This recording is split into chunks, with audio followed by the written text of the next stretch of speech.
బుధవారం పల్నాడు జిల్లా నర్సరావుపేటలో ఏర్పాటు చేసిన ఓ ప్రైవేట్ స్కూల్ ప్రారంభోత్సవానికి భారత మాజీ ఉపరాష్ట్రపతి ఎం వెంకయ్య నాయుడు హాజరై ప్రారంభించారు.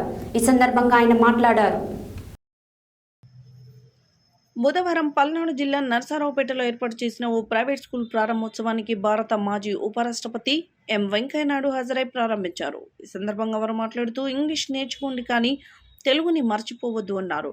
ప్రతి మనిషి ప్రతిరోజు తెలుగులో మాట్లాడితే బాగుంటుందని, ప్రతి వ్యక్తికి మొదటి మన దైవం కన్నా తల్లిదండ్రులే అనేది గుర్తించాలన్నారు.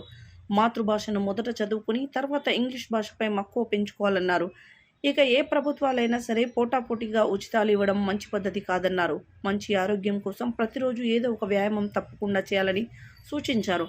మనం పోయిన తర్వాత మనల్ని నలుగురు గుర్తుంచుకోవాలి, అంతే ఖచ్చితంగా మంచి పనులు చేయాలన్నారు. శారీరకంగా దృఢంగా ఉంటేనే మానసికంగా దృఢంగా ఉంటామని, అందుకే ప్రతిరోజు యోగా చేయడం అలవర్చుకోవాలని పిలుపునిచ్చారు. మన దేశంలో లభించే రుచులు దేశంలో మరెక్కడ దొరకవన్నారు.